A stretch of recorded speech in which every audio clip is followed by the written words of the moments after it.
Can I? Do you guys want to talk to the wizard? Yeah, I'd like that. We don't have to. No, I I'd like to. that. I always feel so formal addressing the wizard as the wizard, and I just wish we were on a first name basis at this point. Kenneth. Oh. Yeah. Hey, what's the frequency, Kenneth? Oh, I bet he hates that. Fuck. Yeah, and he just changed his name because he Damn hated it. the joke so bad. I blew it. Now he's called Morbius. How to fake food poisoning. Megan sent this in. Thanks, Megan. Food poisoning can strike at any time, making this the perfect illness to imitate if you need to get out of work or school. True. The symptoms are relatively easy to impersonate, including things like nausea, vomiting, and stomach pain. As long as you set the stage, fake the illness correctly, and provide proof when it is necessary, gross, you should be enjoying a free day to yourself. Now, one little thing there. They do only list the physical symptoms of food poisoning and not just kind of the emotional ones of like, this is going to be forever. Is this forever? I don't remember a time where I wasn't shitting and puking and set me up a little TV by the potty. It's like super gross. Yeah, I don't want to get Okay, I'll try to. Oh, So- there is also the emotional response of like, all food has betrayed me. I thought you were my friend. I'll never look at food again. Yeah. Did I even eat this much food? Talk about stomach issues. If you've had stomach issues in the past or claim to have a weak stomach, try to make it more believable when you claim to be suffering food poisoning. So this is a long con that I've been setting up professionally for over a decade now. So like, y'all know my journey or quote unquote journey. Oh. I'm ironclad. You don't really have the delicate constitution of the boy from Secret Garden? No. So when I run to the bathroom twice before, like, when Paul starts his announcements before a live show and then I have to go run to the potty before the show even starts, I'm actually playing with toys. I'm like having fun and like doing my own stuff. Yeah, like I'm doing fun leisure stuff. Well, I'll go in the potty just so you all think that I'm being sick, but really I'm not. I never have. I actually think it would be more convincing to brag about your iron stomach and like how you never get sick. So then when it happens, you're like, what the fuck?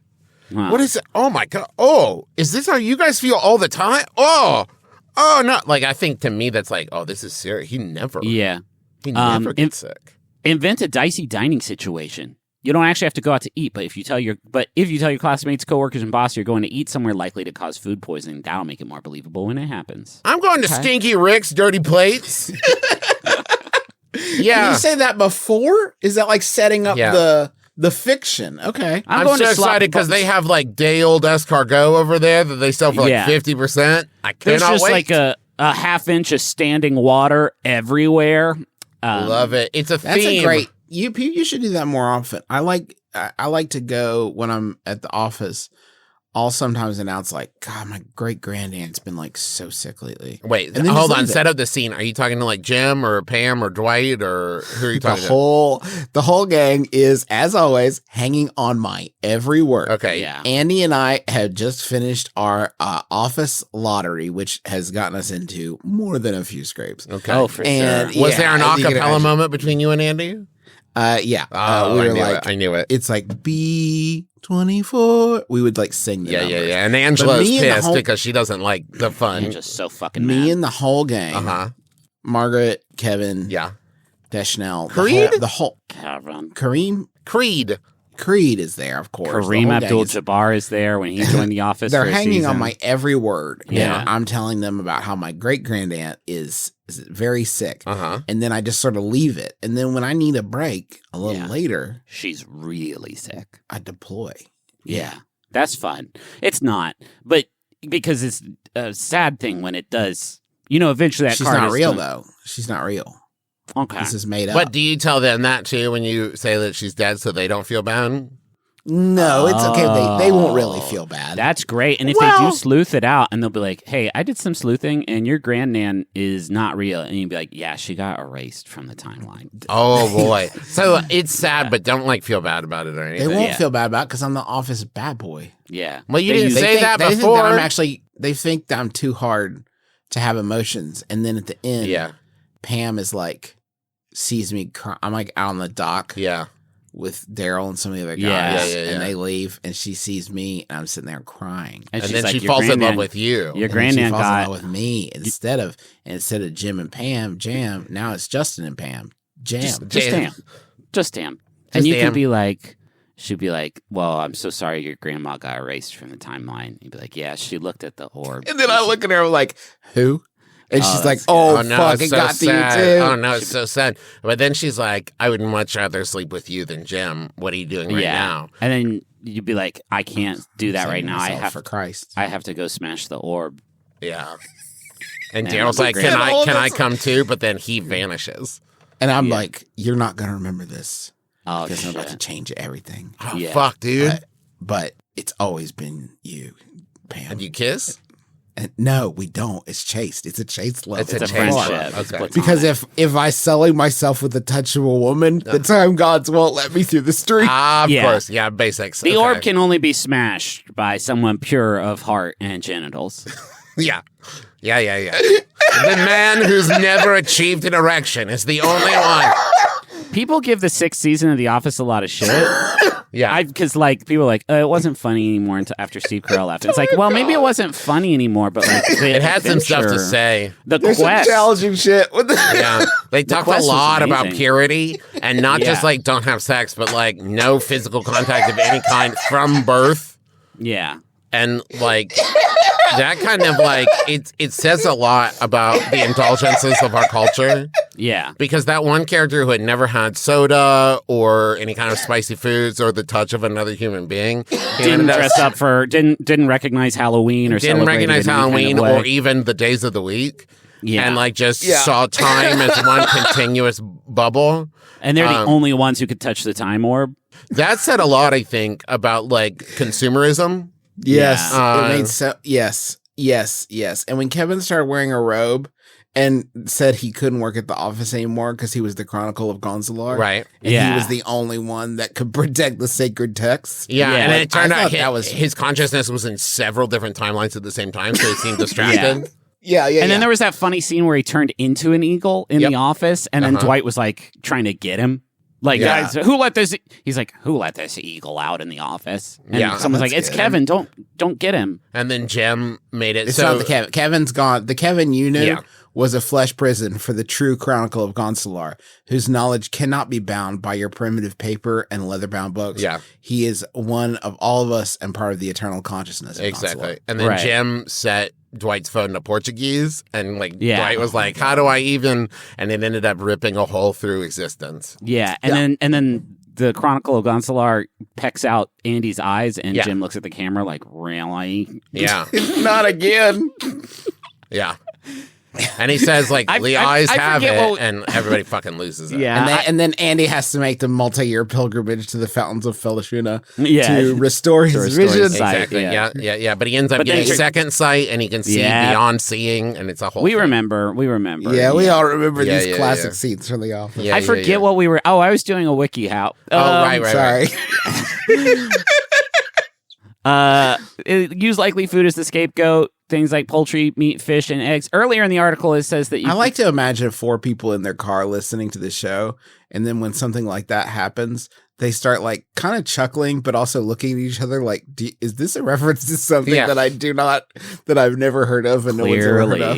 Obviously. I always think of these moments when I picture someone saying like, you got to listen to this show I've been telling you about. And then they play that and they're like, I don't think I do. I don't think I get it. Most of the time, depending on the age of the person, I can just say, "Oh, it's Twin Peaks," and usually, like, they will let that slide. Earlier in the article, it does say that certain foods like Mexican, Indian, and Chinese have a reputation for causing stomach issues. I would counter that by saying that the worst stomach issues I've ever had have been mostly because of salad that was not washed good. Yeah. So if it's less about the origin of the cuisine and rather the sort of dedication of the... It feels like that's always happened to romaine. Like, I need another excuse to not eat salad. Right. Okay. Don't try what I've done before, which is like, I think I had some bad bourbon, and that doesn't work. That never plays well. That's nothing.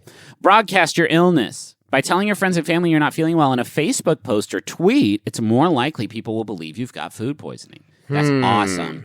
For instance, you might say something like, I'm going to be on the down low for a day or two. Got food poisoning last night. That's a classy way of doing it. And not just like tap, 140 characters. If you all even knew my butt, ...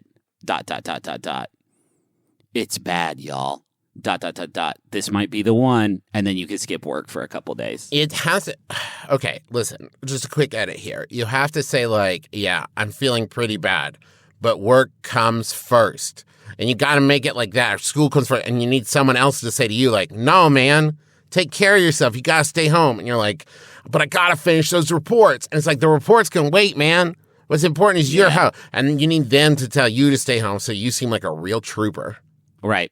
Focus on symptoms difficult to verify. Stomach pain and nausea will be the two easiest conditions for you to imitate and the hardest to confirm. I would argue that with food poisoning, anybody who wants you to verify with peer-reviewed evidence is out of their fucking gourd. Or a boss at a business where you should not be working. If they're like, oh man, my die is so bad. And then they'll be like, show me the die. You know, you can't work at that business anymore. Show me the die. Do you guys remember that scene from the Jerry Maguire? Yeah, I remember that. Yeah. It was fucking funny. I don't want to talk about movies anymore. You don't? Okay. We've talked about movies so much. We did. Keep your sick call short. When you're sick, the last thing you want to do is make small talk over the phone. This is actually a good point. If you like try to over-explain it, then they're gonna know that something is wrong. Yeah. So you just want to hit them with like Derek, I can't. Click. And then, like, they'll be like, hey, where's Jeremy today? And like, I got a weird whispery ghost phone call earlier. Couldn't even do it. And it's great if you have someone else in the house. I used to have Dad call into work sick for me. A Confederate. At Best Buy, like, listen, my son, it's me, Radio's Clint McElroy, the voice you can trust. Listen, doesn't shit in his pants, bud. Can't do it today. Can't sell Netflix subscriptions. So Can't do it. When you came back to work, I'm so worried about my boy. Please no questions. So much. When you went back to work, did you ever was your boss ever like, don't make your fucking dad call us anymore? I don't want that pressure on me to speak to Radio's Clint McElroy. I get starstruck. It's not fair. The power dynamics are off. The starstruck is, and I promise, I say, like, listen, never again. Don't worry about it. Oh my God, he called you? I'm so embarrassed, guy. He just loves me so much. I was just going to shit at home and not call you because I'm kind of the office bad boy, as you know. Ask Andy. Return to work under the weather. This is the most important step in this whole article, is that you do come back like a hero, like a champion. Yeah. You should still be home. Are you kidding me? This is what I'm saying. No. Okay. No, wait. No. So they're saying, okay, so you're faking. We're faking right now, right? Yeah, we're faking. Oh, so that's the point. Okay. Sorry. Go on. Okay. So we're faking right now. We're so nervous about this fucking dragnet being pulled up around us that we're keeping our phone conversation short. But I'm supposed to go in and give a fucking Richard III style, like, full physicality performance of me soldiering through my food poisoning? Is that what they're suggesting? But if you pull a Bueller on April 8th and then you come back to April go see 9th, Sonic. Thank you, Travis, for the joke that I was going to do. Oh, no. That you just sort of saw, and you're like, give me. Well, I didn't know you were heading there, because sometimes and you come I think back April 9th, and you're hale and hearty, they'll be like, Sonic, right? Sonic cured you. Sonic cured you is an interesting angle. That's not the one I was intending. I figure you're hey, man, what's your secret? It. I went and saw, honestly, shitting myself silly. Went and saw Sonic. Never felt better. Saw Morbius on the 7th. Nearly fucking killed me. Sonic 2 on the 8th. Raised me right back up. Brought me back, man. One true Sonic. Yeah. I've heard of two different critics, by the way. Both David Sims and Mark Kermode tweeted that they saw Morbius and then met some sort of physical calamity. Kermode had a toothache, and David Sims said he had a stomachache. Both tweeted about this after seeing Morpheus. It is hurting people.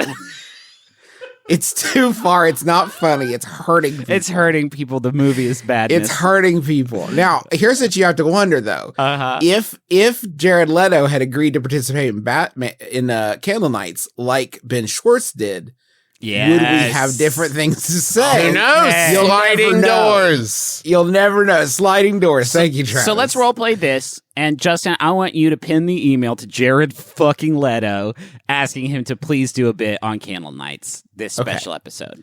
Dear Jared, dearest Jared. Perfect. It's Justin McElroy. I do a podcast. I know that you are a bad person, but I hope that even though you're a bad person, you would be in Candle Nights, which is a charity event.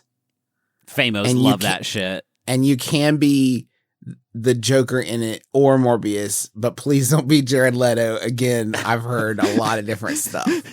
You could play music from your Mars Attacks, your band. That's fine.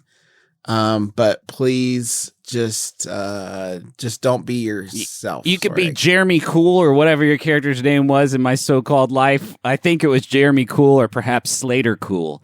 You could be Stanley Gucci if you want. It doesn't matter. You can be a Gucci if you would like to, sir. Uncle Gucci, was that it? I think he was Uncle Gucci. I think he was maybe Uncle. Did I ever tell you guys? Gus, my baby's favorite toy / food in the house is the Apple TV remote, which is not great. And one time he was just chew chomping away on it, and his spit and saliva like got in it, and that makes that terrible remote do strange things, like move around on its own, like scrolling through a video if you're trying to watch it. Anyway, through a various like a string of chomps, chews, and slobbers, he did purchase House of Gucci for like $20 fucking dollars. And this is not rent it, like like when I go and look at the movies we've purchased, which is largely like, you know, Sonic the Hedgehog 1, other shit that Henry is into, so we can have just instant access to that shit.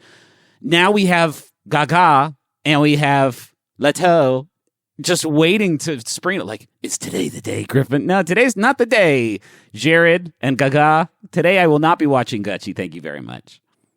Muchy. Can we go to the money zone? Yeah, let's go. Because I need to make up that $20.